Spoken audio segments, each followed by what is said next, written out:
Yesterday was horrible, horrific. We absolutely don't know how we're going to recover from this, honestly. You know, the saying goes, Jamaica, no problem. Jamaica, we have a problem. So our assignment was to go to Jamaica and cover the aftermath of Hurricane Melissa. And we flew to Kingston and made our way from there to Black River, which has come to be known as Ground Zero, one of the places that was the most devastated by this hurricane. One of the first things we saw as we entered Black River was a church completely decimated by the hurricane. And then we met two survivors. The first, Liston, lives right beside the church, and Liston is a character. Keep that from right, man.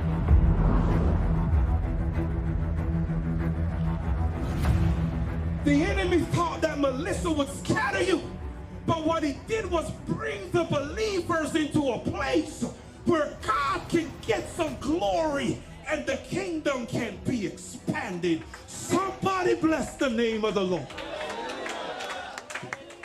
Hallelujah.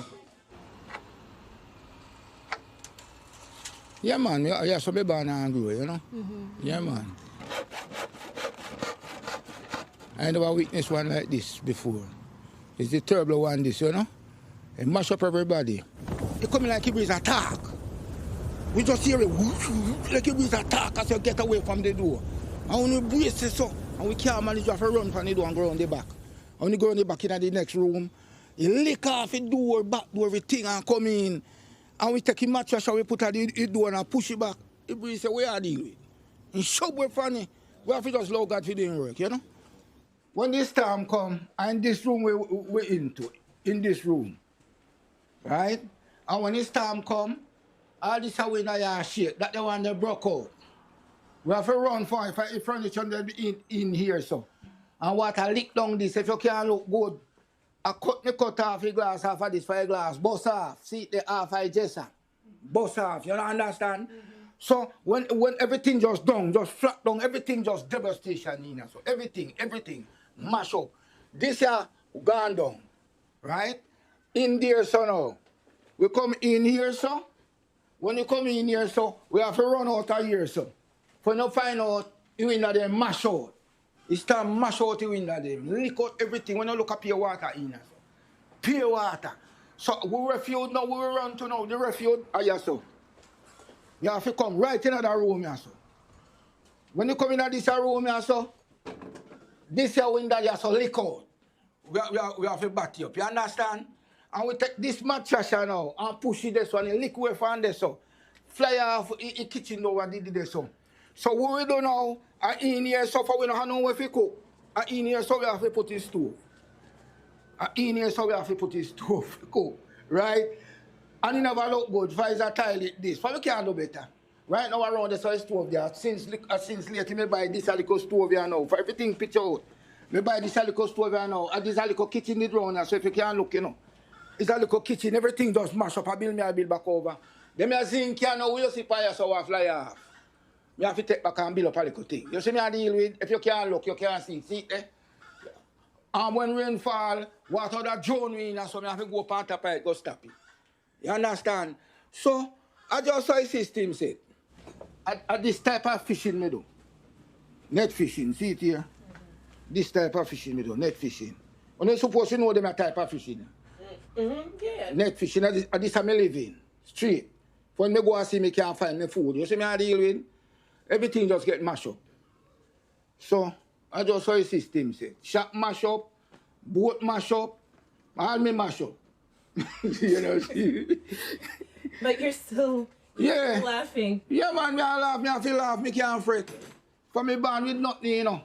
You know when you're in your bed and you know, say, tomorrow morning I come, and you can't find the last dime, you have to consider where you're going to get some food to eat. You have to everything around by your mind. Them they something will drive you crazy.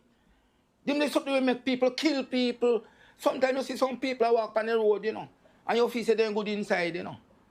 Sometimes, oh God, man, you don't know what they might feel. Sometimes that's why people murder people. For problem with their under, then just take you out and put it on different somebody. But I don't want to go through them their stress. That's why you see me there, so I lick my hammer. to take a certain thing off of my brain. Right. Although me don't want to do it, I feel like lick me hammer to take a certain problem off of my brain, you know. But me just leave everything to God, you know. Yeah. I just God I keeper. You know, see, God I protector. And God send me on bed and wake up in the morning. You know, see, so me have to just praise the man there. No care what I go on. You know, see, for sometimes I test it in my life, you know. Sometimes God tests, man.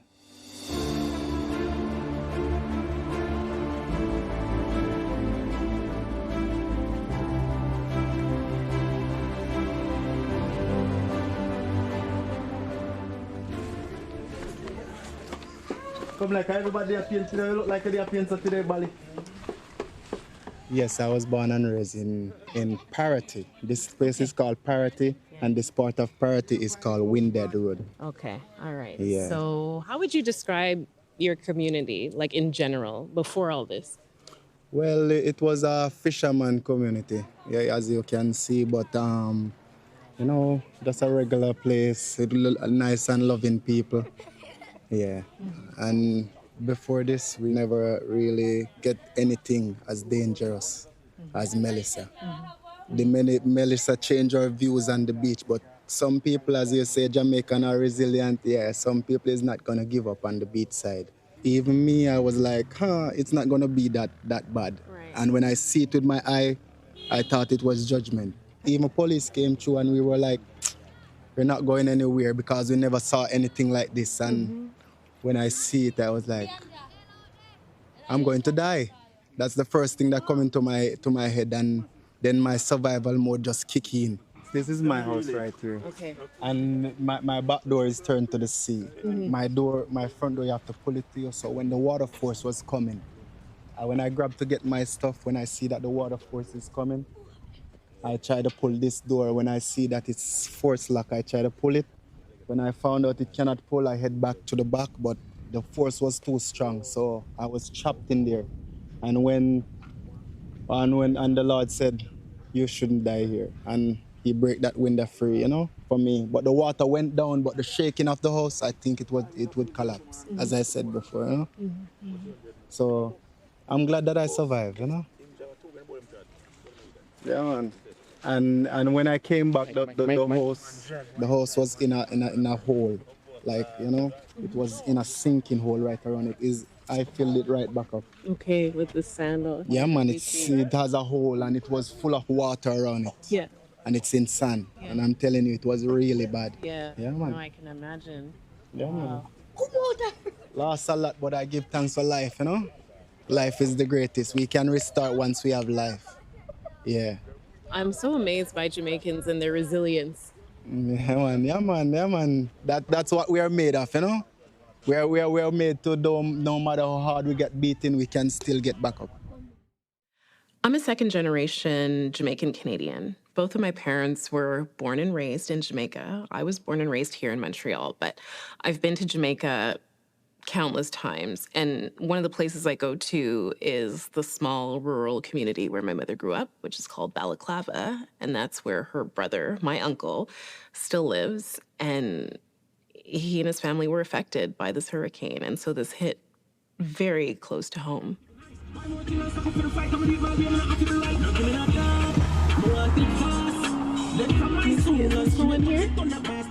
I think this is it. No, this is the house. Is here? Yeah, I'm pretty sure. I'm gonna just call them to check. Respect, man. Welcome home, my family. Thank you. Hey. It's a blessing to have you. Respect. One Jamaica, one family. Yeah, man. How the kids? Everybody all right? Yeah, man. Mom and dad, you know I take it. Yeah. Thank you. You know we can always rely on you. For real, you know that. Yeah. Look at the hills. They're getting back green now. I know. The other day, it's as if they were burned down. That's what everybody's telling me. Like the vegetation, all gone. It's here again. How you doing? Good. Nice to see you. How are you doing? Quite a long while. Yeah. And you look like you're getting much taller. Not mama, mommy. Mommy. Mama. How are you? Oh my God. Wonderful to see you, darling. Wonderful. This is so special. I'm like, ooh. Yes, yes, yes. Grandma's house. Yeah. Oh my gosh, this is amazing. Nice, eh? Yeah. Yeah, so you greeted Uncle Danville? I did. Wow. Yeah. I can't believe the nice weather we're having because when we left the coast, it was raining quite a bit. Yeah. You're gonna come down? Yeah. Or are we gonna go inside? So that's like how old was I when that picture was taken? Probably about 2 to 3, if that. Yeah. Yeah. Yeah, that's a classic.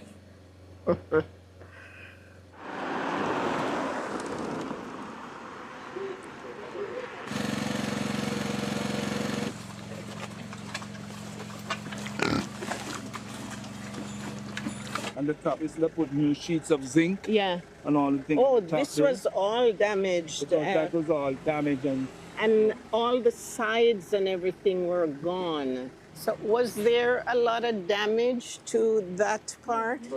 Nothing over there. But this, all of the top, all the zinc here had blown away. the whole top come out. All of the top was gone. So everything that's there is either brand new or reused zinc that they took from elsewhere. Now, saw you? Exactly. Not easy, not easy. But they still operate like Thursday to Sunday over there too. Yeah. That's We just okay. store things over there because I'm not there. That's okay. Let's try if the gate is open.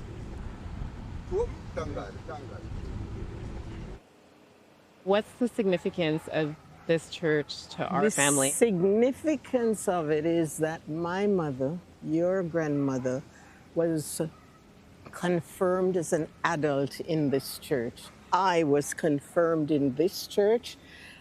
My brother Donville and my sister Molly, my late sister Molly, they were both baptized and confirmed here. And the end of that story is that my mom is buried over there in the churchyard, as we call it. You know exactly where it is.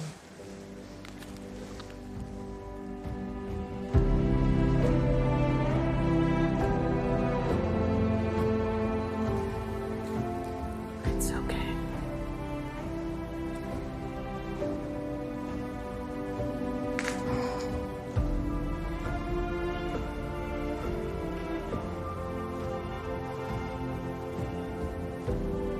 All right, we can go now, because I have to go.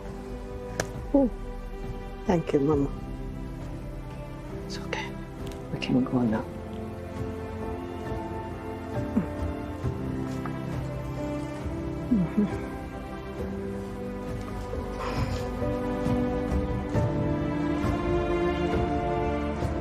A lot of family history associated with this place. So it really grieves me to see that, so much damage, because you see, not much is up there. As my brother said, it's a shell of what it was, But we hope and pray that some kind of rebuilding can take place.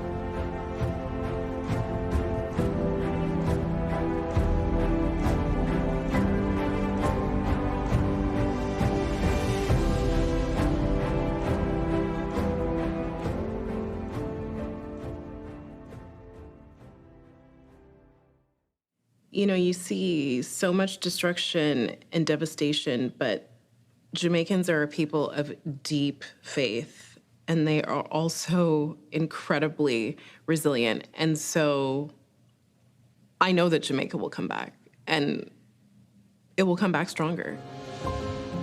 We've never seen anything like this. This is historic. It must have been terrifying to be here when the storm came through. The day itself was very scary. Very scary. My daughters were really scared, but all I could say is we're safe in this room. We were all in one room. We're safe here. wasn't a good experience at all. No, I can only imagine. And you have a son too, and he's only 2 years old. 2 years old. Like I said, he's innocent, you think it's rain, he's be like, it's rain, it's rain, it's rain. And I said, no, baby, it's not rain. You had to explain to him this is a hurricane. So I said, yes, baby, all the room gone, no way to play. I'll tell you a little bit about our foundation. We started the Issa Trust Foundation 20 years ago to mainly focus on pediatric healthcare and to a certain extent education. I mean, our focus has always been Jamaica's children. But when Melissa hit and we realized how many people had been devastated, lost their homes completely or lost their roofs or had serious damage, we put everything on hold in pediatric healthcare and we focused on helping particularly our staff rebuild their homes. And we have had volunteer builders come down and go out into the field and help, some of the severe cases rebuild, in some cases from scratch. That is the best thing I ever had in my life. It was the most exciting and most happiest moment of my life. That's a memorable moment. I can't forget that. This was a pressing need and priority. And, the staff, they're very important. In a resort hotel, the staff are, you could say, the most important thing. And we have a large percentage of repeat guests, and they come back because of the staff.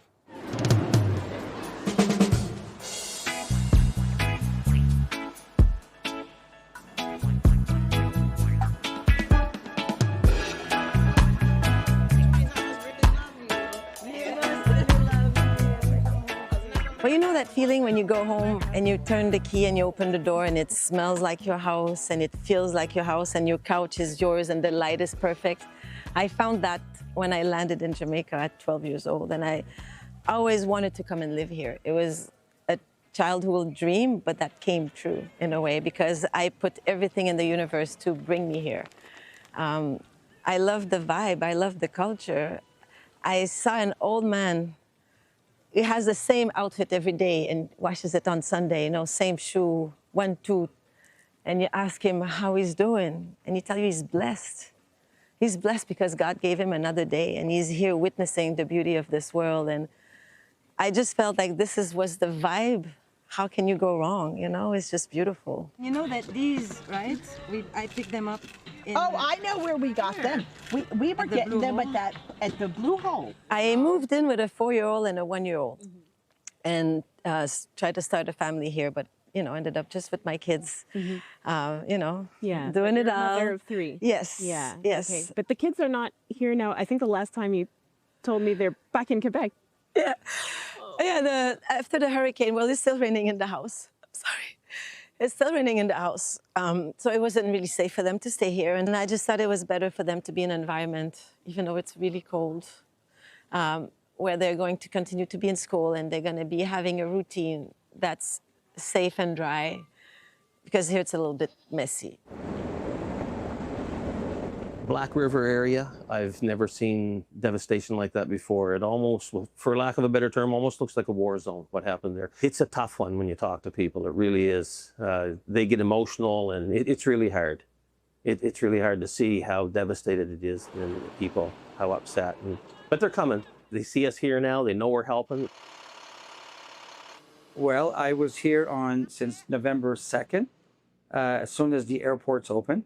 And I flew in and to see if we could help, because that's what we do, storm restoration. It's a proud moment for Canada. Over 300 Canadians that are here helping rebuild the electricity system, essentially. And we're fortunate that Canada has expertise in that category, because we have representation, line workers from every province in Canada. You could feel so much despair, but everybody came together. Everybody would come every day. I would just sit in the porch where I had all my chairs outside and all the kids, and I would just outside. And people, what do you need, Mary? You need anything? Let me take you there. You need me to take your phone, charge it, I'll come back with it. You need some chicken? Let me go and find my friend. Okay, you need somebody for the roof? People would come. People that are more fortunate would come with cars loaded with water, loaded with bags of food to give it. People here help people. You know, they just get up and do what they need to do, and they're rebuilding. So that gives it gives you a sense of community and a sense of culture that I did not fully appreciate before I came here. And that's the good side. You could see the hurt, but at the same time, you could see that people didn't feel sorry for themselves. It's just, it was surreal. It was surreal to see so much damage and how much people lost. But again, what stayed with me was their determination to rebuild and to stay positive and to have gratitude, because, you know, many of them said we still have life, and as long as we have life, we can start over. And that's what they're doing. Yeah.